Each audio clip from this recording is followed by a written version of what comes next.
इतने सारे वीडियोज में आप बताते हो कि वासनाओं से बचें, लेकिन बचें कैसे? प्रश्न तो यह है ना।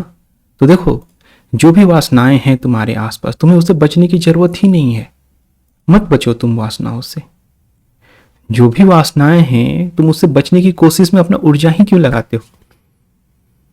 क्योंकि आप देखो ना कि जिस समाज में आप रहते हो, उसके हर घर में, उसके अगल बगल हर जगह ऐसे लोग हैं जो कि वासनाओं का समर्थन करते हैं। तभी तो प्रजनन का समर्थन करते हैं। कभी भी इसके बीच भेद नहीं हो सकता। अगर कोई प्रजनन का चयन करता है तो वासना का चयन भी करता है, और उससे जो बने हुए इन्वायरमेंट होते हैं उसमें आप वासनाओं से बच नहीं सकते। अलिप्त रह सकते हो। अलिप्त होना और बचना में अंतर समझो। आप जब जाग चुके हो तो आप जिस व्यवस्था में, जैसे कि अगर कोई इलमेंट है आपके आसपास, मान लो कि क्रोमियम वायर जैसे हीट होते हैं, तो वो इलेक्ट्रिसिटी पास करने पे हीट हो जाते हैं, राइट? तो वो आपको हीट देते हैं। तो ऐसा हो ही नहीं सकता कि प्रकृति में जो जड़ वस्तु है अपने गुणों को छोड़ दे। जड़ वस्तु अपने गुणों को नहीं छोड़ने वाले, समझ लेना। जड़ वस्तु अपने गुणों को नहीं छोड़ेंगे। तो ये अस्तित्व जड़ है। ये अस्तित्व अगर प्राकृति प्रदत्त है, सारे कुछ यहाँ प्राकृति हैं, तो वो जड़ है। मैं तुम्हें इसे भारतीय दर्शन के ही अर्थों में समझा रहा हूं, है ना। कोई वेस्टर्न फिलोसफिकली अभी आपको फॉर्म्स, मटेरियल के फॉर्म में नहीं समझा रहा। मैं आपको बिल्कुल स्पष्ट रूप से समझा रहा हूं कि आप जो भी करते हो, अगर उसमें आपकी अलिप्तता है तो वह अकर्म है। यही भारतीय दर्शन कहता है। और जीवन में सत्य को जिसने जाना है, उसका जीवन ऐसा ही हो जाता है। चाहे वो नरसंहार करने वाला बने या दयावान बने, उसके कर्म फल उत्पन्न नहीं करते। लेकिन फल उत्पन्न नहीं करते का अर्थ आप ये मत समझ लेना कि अगर वो इस दीवार पे ऐसे मारे तो उसे चोट ना लगेगा। अरे लगेगा। उसके लिए वो व्यवस्था अब मिट गई, क्योंकि उसने समझ लिया कि अस्तित्व ही ऐसा है इस प्रवृत्ति का। उसकी एक निश्चयात्मक बुद्धि हो गई, और उस निश्चयात्मक बुद्धि के कारण उसने आशाओं और तृष्णाओं को छोड़ दिया। This is the complete philosophy. कोई निश्चयात्मक बुद्धि को पकड़ करके आपको युद्ध की तरफ ढकेल रहा है ना। कोई निश्चयात्मक बुद्धि को पकड़ करके आपको दया की तरफ ढकेल रहा है। फिर आप परेशान हो जाते हो कि क्या करें, मच्छरों को मारे कि नहीं मारे, वासनाओं में लिप्त हो कि नहीं हो।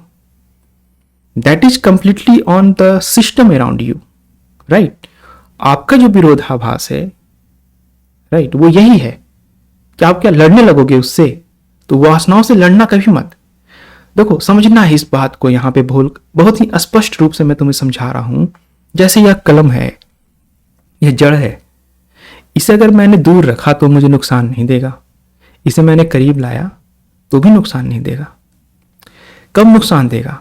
जब इसमें कोई ऐसी व्यवस्था बन जाए कि उड़ उड़ के मेरे सर पे मारने लगे, है ना, या इसकी नींव खुद ब खुद निकल करके स्टार्ट पिंचिंग में। तो ऐसा तो है नहीं ना। तो ये जड़ है। चेतना का जो भी धारणाएं हैं अभी, वो क्या है कि प्रकृति खुद से कुछ नहीं कर सकती। चेतना की आवश्यकता है, और वो चेतना इसमें एक वाइब्रेशंस लाती है, और उस वाइब्रेशंस के कारण ही विभिन्न चीजों का उदय होता है। सांख्य दर्शन का यही है गुण, चेतना का सिद्धांत, प्राकृतिक पुरुष का सिद्धांत। तो जिस दिन ये सेपरेट हो जाते हैं प्राकृतिक पुरुष, उस दिन पुरुष मुक्त हो जाता है। और ये सेपरेशंस कब होते हैं? ये सेपरेशंस एक अवस्था आप कह लो जाग रहे हैं, तो जाग के आपको चीजें दिख जाती है, आप अलिप्त हो जाते हो, लेकिन आप होते अस्तित्व में ही हो। तो जब अस्तित्व में ही होते हो तो उसके गुण कार्य को नहीं बदल सकते। ये सब ढकोसले वाली बात है कि ईश्वर बदल देते हैं। बदला, तुम्हारे आसपास बदलते हैं क्या? ईश्वर दयावान नहीं है, वो बदल देता नहीं। समस्या है अस्तित्व का, है ना। पुकार करने से अच्छा है, और मुझसे लड़ने या किसी से भी लड़ने से अच्छा है कि अपने अंदर अलिप्त भाव को जागृत करो। और वो अलिप्त भाव तभी जागेगा जब तुम जाग के चीजों को देखोगे, बशर्ते कि उससे लड़ने के। लड़ना नहीं आंतरिक रूप से, समझ लेना। बाह्य रूप से जो भी चले, है ना, बाह्य रूप से तुम कुछ भी हो जाओ, वो तो डिपेंड करता है कि आपके सोशल सर्कमस्टेंसेस कैसे हैं। जैसे जल है, जल को अगर अग्नि के समक्ष रखेंगे तो भाप बनेगी, उड़ेगी, उबलेगी, भाप बनेगी, उड़ेगी। यही होगा ना जल के साथ। लेकिन उसे हिम मतलब आप हिम वातावरण में रख लो, जहां पे कोल्ड एटमोस्फेयर है, फ्रिज में रख लो तो वो जम जाएगा, ठंड हो जाएगा। तो यहां पे ठंड होना, ये सब होना, ये सब प्राकृतिक प्रदत्त है, राइट। चेतना मीन्स समझ लो नथिंग, उसका अपना कोई ऐसा बल ही नहीं है, क्योंकि बल का प्रयोग ही प्रकृति है। बल के साथ तुमने खुद को जोड़ा या असहाय के साथ तुमने खुद को जोड़ा तो वही तो प्रकृति है। प्रकृति का जो पूरा चक्र है वो इसी कारण चलता है कि तुमने अपना एफोर्ट उसे दिया, खुद में वो निर्जीव है। समझना इस बात को। तो तुम्हारी दृष्टि, तुम्हारे देखने की जो अंतर दृष्टि है, अगर वो अस्पष्ट होगी और तुम चीजों को देखोगे जाग करके, तो खुद ब खुद तुमसे दूर हो जाएगी, क्योंकि उसकी जो प्रकृति हो तुमसे मिलेगी नहीं, तुम उससे मिलते हो। इस पेन को मैंने उठाया, ये स्वयं ने उठा। उसी प्रकार तुम गुण को, कर्मों को समझो। बात समझना, उनका अपना कोई हाथ पैर नहीं है।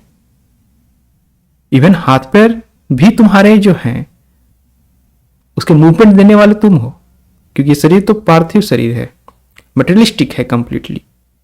इस सृष्टि में जितनी चीजें तुम देख रहे हो सभी मटेरियलिस्टिक है, एक पैटर्न्स को फॉलो करते हैं, है ना। उसमें तो कोई कॉन्शियसनेस जैसा है ही नहीं अस्तित्व में। जिसे अगर हम चेतना भी कहते हैं तो वो चेतना है ही नहीं, है भी तो अपना आविर्भाव नहीं कर सकती, यहां नहीं कर सकते कि मतलब तुम ऐसा समझना, जैसे नहीं आविर्भाव कर सकती इसका मतलब कि ऑलरेडी वो आविर्भाव है हर जगह, राइट। कंप्लीटनेस है उसमें ऑलरेडी, सेपरेशंस है नहीं, बट तुम उस सेपरेशंस में आकर के अपने को एग्जर्ट करने की कोशिश करते हो, और वो जो एजर्शन है वही तुम्हारे अस्तित्व को ताकत देता है, बल देता है, और वही तुम्हें पीड़ाएं भी देता है, वही तुम्हें बंधन भी देता है। तो वो एजर्टनेस जो है तुम्हारा वासनाओं के प्रति, वो बंद होनी चाहिए। वो जो बल तुम लगाते हो वो बंद होनी चाहिए, सहज हो जाने दो। आती है, जाती है, जाती है, तुम्हारा उसमें कोई रोल ही नहीं है, सब तो प्रकृति प्रदत्त है। जानवरों में भी उसके पास तो कोई विवेक बुद्धि नहीं है। तुम बस एक ही चीज कर सकते हो, खुद को अस्तित्व से मुक्त अलिप्त होकर के, और दूसरा कार्य तुम कर सकते हो किसी जीव को इस दुनिया में ना ला करके, क्योंकि ये तुम्हारी बुद्धि विवेक की एक समझ से उत्पन्न व्यवस्था है जो तुम अपने जीवन में लागू कर सकते हो, है ना। तो यह बात बिल्कुल भूल जाओ कि तुम्हें विरोध करना है, बचना है, बचना नहीं है। जो गति होनी है समाज की, उसके चरित्र गिरने पे, वो तो होनी ही होनी है। जैसे तुम्हारी उम्र गिरती है तो मृत्यु होनी ही होनी है, राइट। प्रोलॉन्गेशंस हो सकते हैं एक लंबी अवधि, तो प्रोलॉन्गेशंस को देखो ऐसे समझो गुण के शब्दों के अर्थ में, जैसे कि सत्य है तुम्हारे गुण बहुत लाइट, बोला जाता है कि सत्व गुण बहुत लाइट है, but still it is a guna, still it is a part of the nature, है ना। तमोगुण को हेवी बोलते हैं, तो still it is a part of the nature. रजोगुण को मिडवे, मिडिल में, still it is the nature. तो गुणों से मुक्त होना, राइट, वो अवस्था इस अस्तित्व में नहीं है, है ना। तुम्हारी मन उस अवस्था की झलक दे सकती है, तुम अगर मन को शून्य कर लो उस अवस्था की झलक दे सकती है, लेकिन वो झलक पाने के बाद भी जब तक तुम इस अस्तित्व में हो, तुम अस्तित्व के नियम से चलोगे, राइट, प्रकृति के नियम से चलोगे। Every expression is the nature, जो भी अभिव्यक्ति है वो नेचर का है, राइट। करने वाला तुम कह सकते हो कि चेतना है, लेकिन चेतना का तो अस्तित्व में कोई अस्तित्व ही नहीं, क्योंकि अस्तित्व ही जो है पूर्णता जड़ है। उसके जो डायवर्शंस है तुम्हें जो दिख रहे हैं वो सिर्फ चेतना के कारण है। चेतना का अस्तित्व नहीं कहा जा सकता, तो क्या अनस्तित्व कह सकते हैं? अनस्तित्व इसलिए कह सकते हैं कि अनस्तित्व को हम अस्तित्व में रह के नहीं जानते, समझ रहे बात। तो इसलिए मैं उसे अनस्तित्व ही कहता हूं। जो भी जानने योग्य है वो अनस्तित्व का है, अस्तित्व का नहीं, क्योंकि अस्तित्व तो प्रकृति के गुणों अनुसार चलता है। आज यही रखते हैं, धन्यवाद।